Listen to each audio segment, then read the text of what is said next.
கர்த்தருடைய மகா பரிசுத்த நாமத்திற்கு ஸ்தோத்திரம் உண்டாவதாக. 59ஆம் சங்கீதம் 10ஆம் வசனம். என் தேவன் தம்முடைய கிருபையினால் என்னை சந்திப்பார் என்று தாவீது சொல்வதாக நாம் வாசிக்கிறோம்.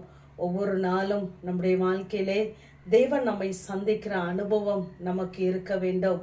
நாம் தேவனையும் தேவன் நம்மை சந்திக்கிற இந்த உன்னதமான அனுபவம் ஒவ்வொரு நாளும் நம்முடைய வாழ்க்கையிலே இருக்குமானால் தேவன் ஒவ்வொரு நாளும் நம்மை அழகாய் வழி நடத்துவார், பாதுகாப்பார். மோசே அங்கு மலையின் மேலே ஏறி போகும் பொழுது தேவன் இறங்கி வந்தார் என்று சொல்லி பார்க்கிறோம். இப்படிப்பட்ட சந்திப்பு நம்முடைய வாழ்க்கையிலே இருக்க வேண்டும். இந்த சந்திப்புக்கு இடைவெளி வருமானால் அதை சத்ரு மிக சுலபமாக பயன்படுத்தி கொள்ள முடியும். இங்கு தாவீதை குறித்து நாம் பார்க்கும் பொழுது அவன் எப்படிப்பட்ட சூழ்நிலையின் மத்தியிலே தேவன் என்னை கிருபையாய் சந்திப்பார் என்று சொல்லுகிறார் என்றால், சவுல் தாவீதை கொள்வதற்காக அங்கு ஆட்களை அனுப்புகிறான். அப்பொழுதுதான் இதை ஒரு பாடலாக பாடுகிறார். இந்த சங்கீதம் துரோகிகளுக்குரிய திட்டவட்டமான நியாய தீர்ப்பை வெளிப்படுத்துவதாக நாம் அறிந்து கொள்கிறோம். இப்பொழுது சொல்லுகிறார், என் தேவனே, என் சத்துருக்களுக்கு என்னை தப்புவியும், என்னை அவர்களுக்கெல்லாம் விலக்கி உயர்ந்த அடைக்கலத்திலே வையும்.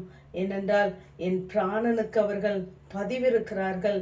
நீர் எனக்கு துணை செய்ய விழித்து என்னை நோக்கி பாரும் என்று சொல்லிவிட்டு 9ஆம் வசனத்திலே சொல்லுகிறார், அவன் வல்லமையை நான் கண்டு உமக்கு காத்திருப்பேன், நீர் எனக்கு உயர்ந்த அடைக்கலம் என்று சொல்லுகிறார். அவனுடைய வல்லமையை, அவனுடைய சதி திட்டங்களை நான் பார்க்கும் பொழுது நான் இன்னும் உமக்காக காத்திருப்பேன். காத்திருப்பதோடு மாத்திரமல்ல, காத்திருக்கிற நேரங்களிலே தேவனை பார்த்து சொல்கிறார், நீர் அவர்களை கொன்று போடாதையும் அவர்களை சிதறடித்து அவர்களை தாழ்த்தி போடும் என்று சொல்கிறார். ஏனென்றால் பின்பதாக தாவீது உயர்த்தப்படும் பொழுது அவர்கள் அதை பார்க்கணும். கொன்று போட்டால் என்ன நடக்கும் என்பது எதிரிகளுக்கு தெரியாமல் போய்விடும். ஆகவே கொன்று போடாதையும் என்று அங்கு தேவ சமூகத்திலே அவர் சொல்லுகிறார். அவர்கள் அலைந்து திரிந்து திருப்தி அடையாமல் முறுமுறுத்து கொண்டு இருப்பார்கள். ஆனால் நானோ உடைய வல்லமையை பாடி காலையிலே உடைய கிருபையை மகிழ்ச்சியோடு புகழுவேன். எனக்கு நெருக்கம் உண்டான நாளிலே நீர் எனக்கு தஞ்சமும் உயர்ந்த அடைக்கலமுமானீர் என்று அந்த சங்கீதத்தின் கடைசி பகுதியிலே தேவனை அவர் பாடுவதாக, மகிழ்ச்சியோடு துதிப்பதாக அங்கு சொல்லுகிறார்.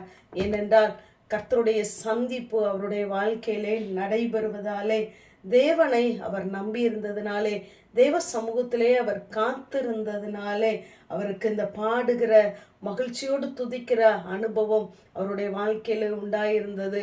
நம்முடைய வாழ்க்கையிலும் நாம் அநேக சோதனைகளை பார்த்து, வேதனைகளை பார்த்து, நமக்கு விரோதமாய் எழும்புகிறவர்களை பார்த்து நாம் சோர்ந்து போகிறோம்.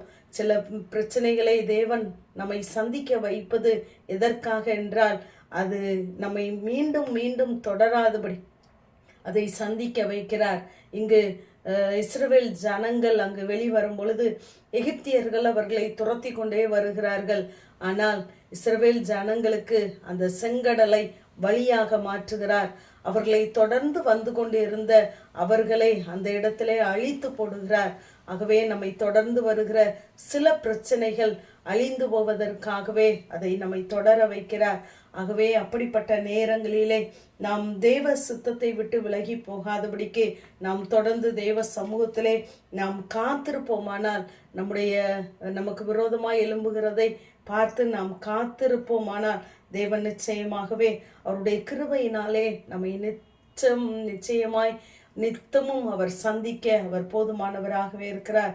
ஆகவே தேவ சமூகத்திலே நாம் காத்திருப்போம். நமக்கு விரோதமாய் எழும்புகிறவர்கள் மத்தியிலே தேவன் நமக்காக ஒரு பந்தியை ஆயத்தப்படுத்தி நம்முடைய தலையை எண்ணெயால் அபிஷேகம் பண்ணுகிறதை சத்துருக்கள் காண வைப்பார். ஆகவேதான் அதே வசன முடிவிலே தேவன் என் சத்துருக்களுக்கு வரும் நீதி சருகிடுதலை நான் காணும்படி செய்வார் என்று சொல்லுகிறார். கர்த்தர் உங்களுக்கும் அப்படியே செய்வார். ஆமேன். ஜெபம். பிதாவாகிய தேவனே, குமாரனாகிய இயேசு கிறிஸ்துவின் நாமத்தின் மூலமாய் உடைய சன்னிதானத்திலே வருகிறேன். என் தேவன் தம்முடைய கிருபையினால் என்னை சந்திப்பார் என்ற வேத வார்த்தையின்படி கர்த்தாவே, ஒவ்வொரு நாளும் நீர் எங்களை சந்திக்கிற, நாங்கள் உம்மை சந்திக்கிற அனுபவத்தை கர்த்தர் எங்களுக்குள்ளே ஒவ்வொரு நாளும் புதுப்பிப்பீராக. உடைய கிருபையுள்ள கரம் எங்களை தாங்கட்டும். இயேசுவின் மூலம் ஜெபங்க, எங்கள் நல்ல பிதாவே.